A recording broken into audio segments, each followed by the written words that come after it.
everybody, and welcome to Storm Reads. And today I'm going to be working on my December wrap-up. And I want to apologize up front if I don't sound really enthused about what I'm doing, but I'm really tired. And today has just not really gone great because our water froze because it got super cold last night, even though we ran it. And I'm kind of frustrated, but I wanted to try to get these videos done before I forget.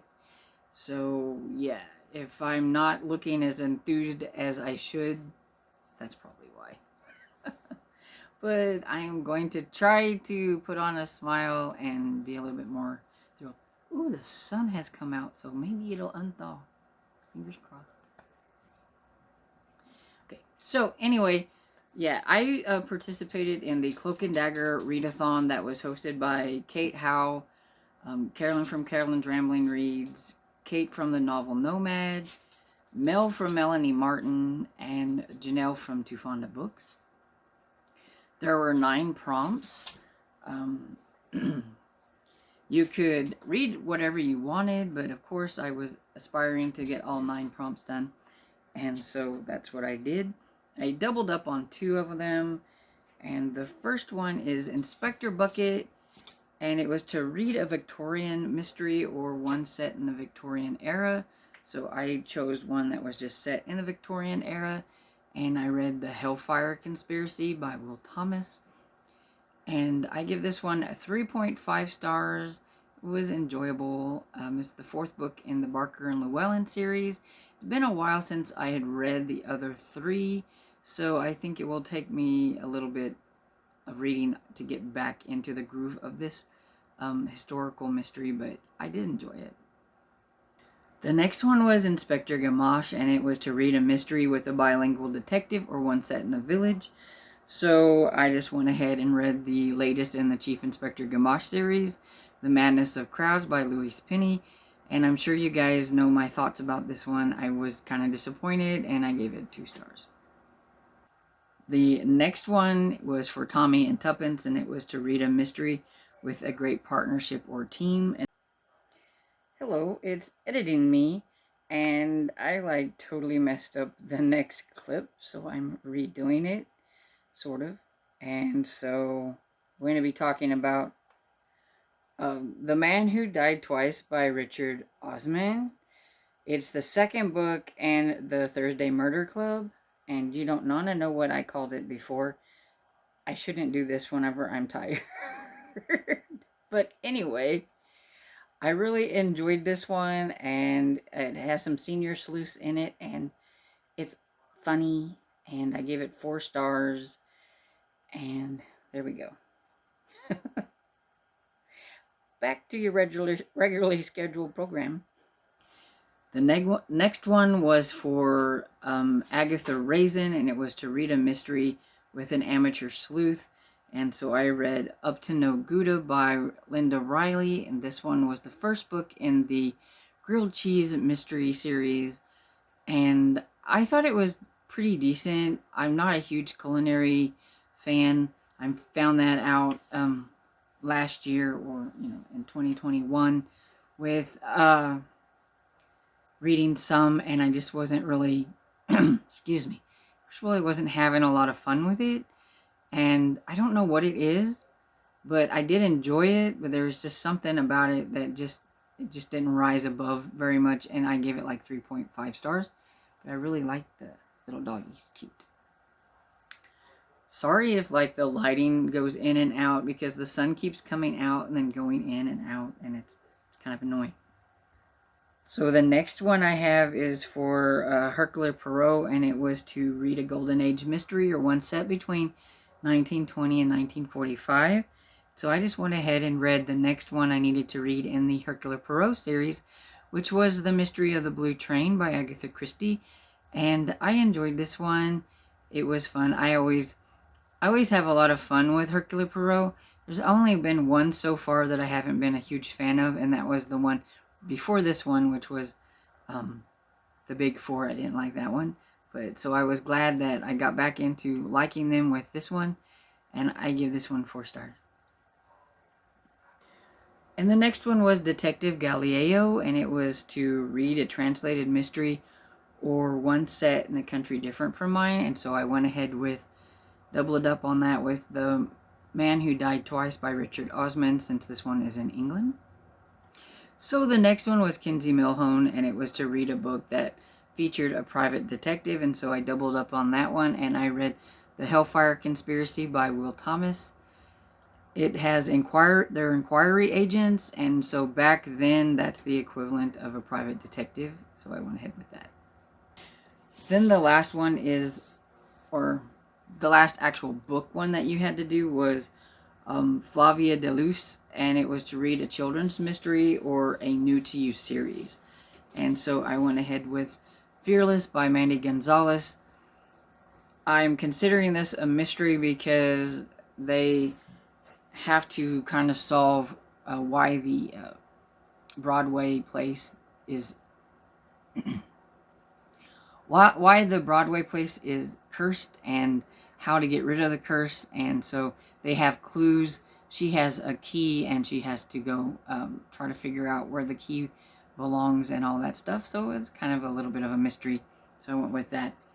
I gave this 3 stars, and the reason for that is it was just an okay story, but I also thought it was just really weird that like people just let their kids run around in New York with no supervision. And I know it kept bothering me because like her grandmother is the one that brought her there because she's supposed to be an understudy, and she gets wrapped up in like this whole mystery and all that, and her grandmother just drops her off at the studio or whatever and goes about her own business doing whatever she wants in New York, and lets her little middle grade girl just run around in New York with all the other middle graders and no adult supervision. And I just thought that was weird. But I mean, maybe it's because I come from a small town and my parents would never do that. But I don't know. It was just weird. But anyway, it was still enjoyable enough. And this is the first book in the Fearless series. So then the last one was it was Columbo, and it was to watch a mystery TV show. And so, I mean, I'm always watching mystery TV shows, so that's like no brainer.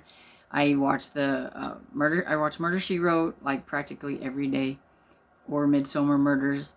But I did decide to try some new shows on Acorn TV. I watched the Dalglish, the first season of that, like the whole thing. There wasn't that many, so I watched that.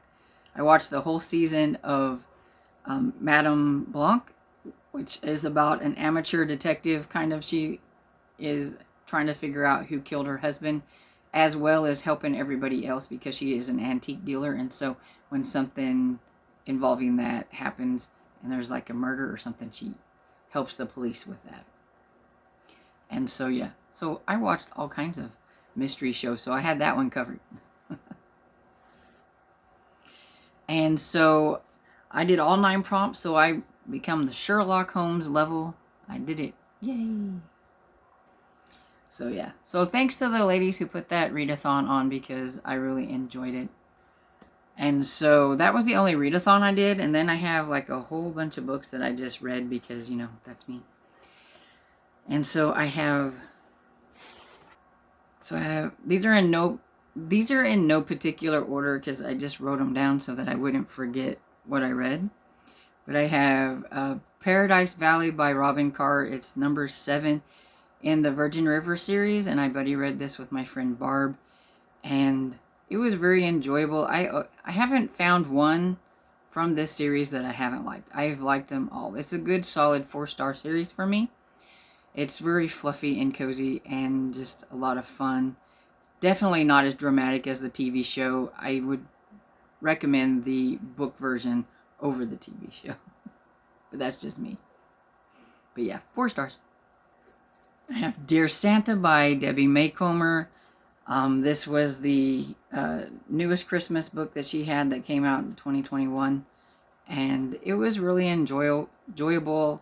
It was cute. It definitely had some Christmas whimsy in it and everything.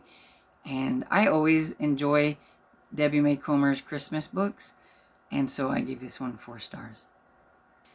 Next, I have In Peppermint, Peril by Joe Avon. This is the first book in the Tea and Read series. And this was a little bit of a letdown and disappointment for me because I just didn't really enjoy it all that well. I would say probably about 2.5 to 3 stars, somewhere around there. It just, I don't know. There was just something about it I just didn't really care for. I kind of am curious about the second one, but I don't know if I'll get to it anytime soon. Then I have Jingle All the Sleigh by Dakota Cassidy. This is the first book in the Marshmallow Hollow series, and it was a lot of fun. Her books are always zany and quirky and just have some really different kind of things in it. It's a paranormal. It's got witches and a hummingbird familiar and a talking reindeer, and so yeah, it was just fun, and I give it 4 stars. Next one I have is A Plus One for Murder by Laura Bradford, and this one was a lot of fun, even though the main sleuth kind of drove me crazy because it was more of a reluctant amateur sleuth. Like, it took her probably more than halfway through to really get into trying to figure out what happened, and it really aggravated me because I guess whenever I think about a cozy mystery and amateur sleuth, I think of somebody who wants to just go at it and be gung-ho about trying to figure out what happened. And other than that, I really like the side characters a lot more than the main character. The side characters, Dottie, who is a senior, she was just so fun. And then her new friend she makes, Stephanie, she liked to watch crime novels, and so she was wanting to solve the mystery. Dottie reads cozy mysteries, and it featured a few cozy mystery titles in here and everything, so that was kind of fun. And I liked Big Max. He was one of the older characters in here, and he was a lot of fun. And so this is the first book in a Friend for Hire series, and basically she was a travel agent, and she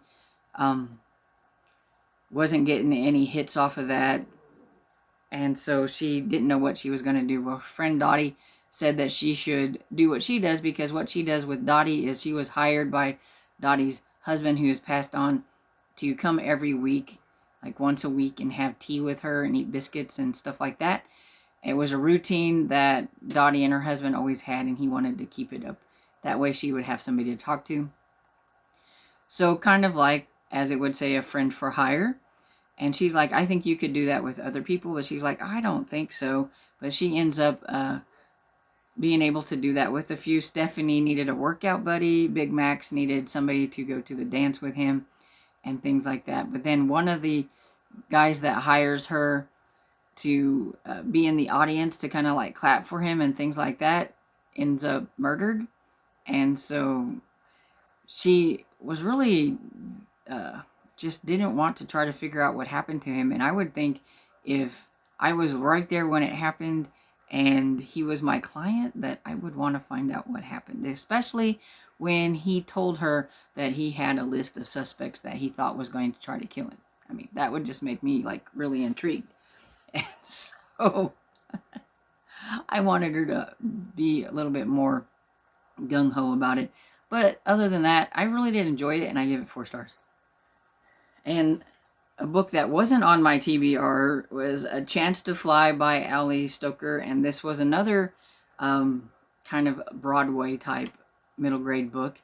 And I have to say that I enjoyed this one a little bit more than I did Fearless. This one is about a girl who is in a wheelchair, and she's a really good singer, and she wants to be on Broadway. Her parents have her as a racer for wheelchair racing. They move to this new town, and she's supposed to do that, but she sees a flyer for auditions for a Broadway show featuring kids, and so she sneaks off to do that instead. And when she gets accepted in the cast, but it's not like the main cast, but like it's part of the cast, she tells her parents and everything, and they finally go ahead and let her do that. And then just some things happen with the show and all that, and it's really about, not being afraid to do your own thing, and if you want to do it, don't let people tell you you can't do it. and friendships and all that stuff. And I enjoyed it, and I gave it 4 stars. The next one not on my TBR was Courtin' Can Be Killer by Amanda Flowers. This is the second book in the Amish matchmaking series, and it was so much fun. I really enjoy this series. I love how Millie can do things, even though she's Amish, but she can do things a little bit different than... It's a spin-off from the Amish Candy Shop series, and you get to see some of the characters different ways, because in like the Amish Candy Shop series, it seems like everybody's afraid of Ruth, who is the bishop's wife, but in the matchmaking series, the bishop's wife, Ruth, is about the same age as Millie, and so Millie is not quite as scared of her and is not afraid to like put her in her place sometimes or something like that. So it's a lot of fun. And then she's got these cute little fainting goats that get into trouble all the time, and I just really enjoy it, and I would give it 4.5 stars. Speaking of the Amish matchmaking series, I also read Marriage Can Be Mischief, which was the number 3 in the series, and it catches me up on that series. I just thought, you know, why not go for it? So I did. And so, yeah. And like I said, this series is like really, really fun. And I love Millie and her non-Amish friend, Lois, who gets Millie into lots of trouble sometimes, and it's a lot of fun. And so I would give this one probably about 4.5 stars too. Maybe even 5 stars. It's around, somewhere around in there. I really do enjoy this series. Then the next one I have that wasn't on my TBR is Murders and Metaphors by Amanda Flowers, which was the third book in the Magical Bookshop series. And it seems like I was kind of on an Amanda Flower kick there for a minute. And I really enjoy this series too. Amanda Flowers just really writes really good cozy mysteries, and I don't think I've read any from her that I haven't really enjoyed. This one is, of course, about a magical bookshop, and Violet and her grandmother, who are the caretakers there, and it's a magical tree that grows inside this bookshop. So they have to keep it secret, but when people go in there, sometimes the books will fly off the bookshelves because they want that person to read that book or something like that. And so it's funny watching Violet try to hide the fact that something's happening with the books while the person is there. And also sometimes the books will open up to her and are trying to get her to look into it, and those books help her solve the mystery or whatever it is. So they're fun. Then another one that I didn't have on my TBR, you see how this is going, I read Deeds of the Deceitful by Ellery Adams. I come across this one on the last day of the month, and we were doing some readathons and stuff like that, so I thought, I bet I can finish this up, because it was only a 6-hour audio, and it would also catch me up on another series that was on my SAS list, my series about series list for 2021. So I just went ahead and did that. And yeah, it was really enjoyable.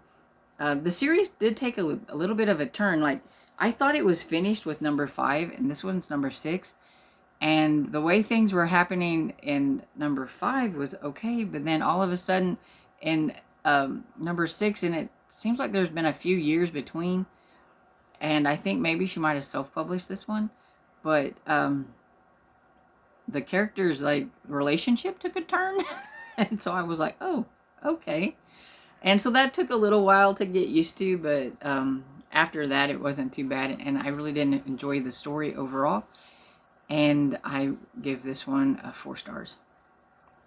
And also on December 31st, since I was doing readathons and I just needed something to read, I asked for a recommendation, and Elizabeth from Lizzie Faye Loves Books told me that I should read A Christmas Basket by Debbie May Comer. So I thought, why not throw another Christmas Debbie May Comer book in there? It was only 5 hours on audio, and I usually read it like 2 times speed. So So it was very easy to get through. I actually, after we were off the lives, I continued to read it so that I could finish it, and stayed up till the new, since, celebrate the new year coming in with a Christmas basket. So, yeah, it was cute. It's probably not one of my favorites of Debbie May Comer, but I did really enjoy it. And I would give it 4 stars. It's about two ladies who used to be friends, but then something happened and now they're not friends. And a long time ago, the son of one and the daughter of the other were dating, and they were going to run off and get married, even though their parents didn't really care for each other. But then there was some miscommunication that happened, and so that got broken up, and it's been years, and now Nicole was coming back home because her mom wanted her to come home for Christmas, and it had been a long time since she had seen Tom, and there was still a little bit of that bitterness there, but whenever they figured out what the miscommunication was, they also realized that they were always still in love with each other after all that time. So it was cute, and I think the mothers were a little over the top at times, but I did kind of like how it got resolved with them at the end. That was kind of funny and everything, but it was cute. So I would say probably 3.54 stars. It was cute. Back to books that was on my TBR. I have Mistletoe, Musaka, and Murder. This was the 5th book in the Kebab Kitchen series by Tina Cashian. It was the series read-along that I did with Killing Time with Cozy's book club. And it's the last book in the series. They're not sure. It's kind of iffy to whether maybe there'll be another, because the last book came out in 2020. But I've decided that I won't be reading any more from the series. After that, they're on their own. But it was kind of a hit or miss with me series. It went up and down, up and down. Like, I even DNF'd one of the books. But this book ended up being, okay, and I gave it 3 stars.